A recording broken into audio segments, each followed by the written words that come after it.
அடுத்த சோஃபாக்களை ரெடியாக்கும் தாவேக்கா. சிக்கப்போவது யார்? வணக்கம். இன்றைக்கு பார்த்தீங்கன்னா 2026ஆம் ஆண்டு நடந்த சட்டமன்ற தேர்தலுக்கு அப்புறம் பார்த்தீங்கன்னா சோஃபா என்ற வார்த்தைக்கு மிக பிரபலமாக இருக்கிறது அரசியல் வட்டாரத்தில். ஏன்னா 2026ஆம் நடந்த சட்டமன்ற தேர்தலில் தமிழக மக்கள் யாருக்குமே ஆட்சி அமைக்கக்கூடிய பெரும்பான்மையை தரவில்லை. ஆனால் தாவேக்காவால் விஜய் தலைமையிலான தாவேக்கா 108 இடங்களில் பெற்று அதிக பெரும்பான்மையில் இருந்தாங்க. ஆனால் ஆட்சி அமைக்க முடியல. அதனால் பாஜக ஒருபோதும் தமிழகத்தில் காலு உண்டிடக்கூடாதுன்னு சொல்லிட்டு திமுக கூட்டணியான ஐயுஎம்எல், விசிகா, மதிமுக, விசிகா போன்ற கட்சிகள் எல்லாமே வெளியிலிருந்து ஆதரவு தெரிவிப்பதாக சொன்னாங்க.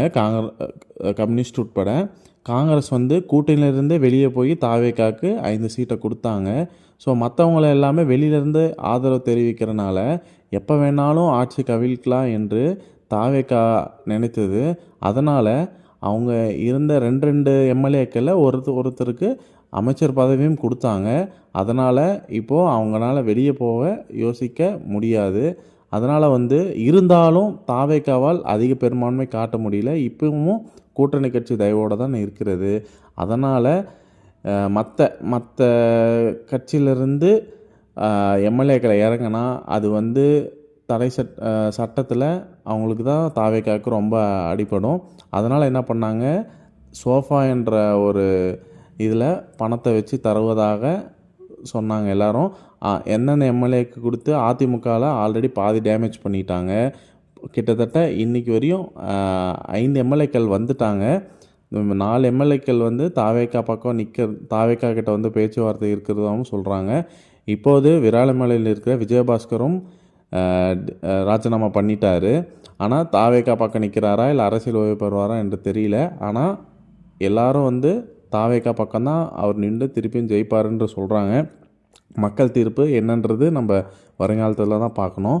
ஸோ இந்த மாதிரி பண்ணிகிட்டு இருக்கிற நேரத்தில் திமுகவுக்கு அடுத்து நம்ம ஸ்கெட்ச் போடணும், டெல்டா மாவட்டத்தில் இருக்கக்கூடிய திமுக எம்எல்ஏக்களை விலை கொடுத்து வாங்கணும்னு சொல்லிட்டு தாவேக்கா கணக்கு போகிறதாகவும் சொல்லுது. இதுக்கு பின்னணியில் முக்கியமாக மார்ட்டின் மற்றும் அவர் மருமகனான ஆதவர்ஜுனா இருப்பதாகவும் தெரிய வருகிறது.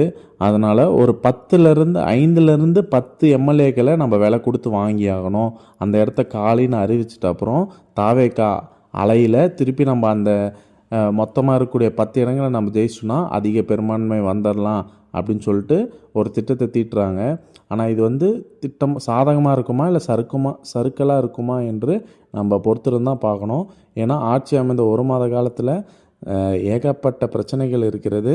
பெண்கள் பிரச்சனையை காப்பாற்றவும் சொல்லி வந்த தாவேக்காவும் இப்போது அதில் கோட்டை விட்டு நிற்கிறாங்க. சிங்கப்பெண்கள் திட்டம் இதுவும் சரியாக வரவில்லை என்று பொதுமக்கள் நினைக்கிறார்கள். ஏன்னா அவங்களுக்கு எந்த ஒரு லத்தி சார்ஜும் கிடையாது, எந்த ஒரு எஃப்ஐஆர் பதிவும் கிடையாது.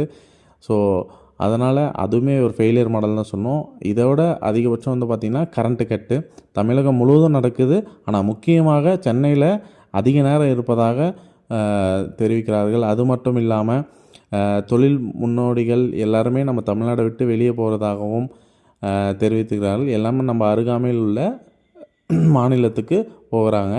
அதை இந்த சிச்சுவேஷனில் நம்ம சோஃபா கொடுத்துமே எம்எல்ஏக்களை ராஜினாமா பண்ண வச்சுமே திருப்பி ஜெயிக்கிறதுன்றது ஒரு கேள்விக்குறி தான். ஒரு அலையில் வேணால் ஜெயிக்கலாம். ஆனால் இவங்க இந்த 1 மாதத்தில் பெரிய மக்கள் நலன் 2500 தரேன்னு சொன்னாங்க. அது எதுவுமே தரலை. ஸோ இந்த எதிர்ப்பும் பொதுமக்கள்கிட்ட இருக்குது. நம்ம வருங்காலத்தில் தான் என்னான்னு பார்க்கணும். ஆனால் திமுக கட்சியிலிருந்து இதுவரையும் காசுக்காக விலைக்கு பதவியிலிருந்து ராஜினாமா செய்துவிட்டு காசுக்காக யாரும் போனது இல்லை உடன்பிறப்புகள். நம்ம எதுவுமே கணிக்க முடியாது, வருங்காலத்தில் தான் பார்க்கணும். ஆனால் கணக்குகள் போய்கொண்டு தான் இருக்கிறது. அதில் சிக்கப்போகும் அல்லது யார் இதை எடுத்துகிட்டு போகிறாங்கன்றதை நம்ம வருங்கூடிய காலங்கள் தான் பார்க்க முடியும். இந்த போன செய்திகளை நீங்கள் தெரிஞ்சுக்கணுன்னா நம்ம சேனலை சப்ஸ்கிரைப் பண்ணி வச்சுக்கோங்க. உங்கள் கருத்துக்களை கருத்தடிப்படையில் போடுங்க. நன்றி, வணக்கம்.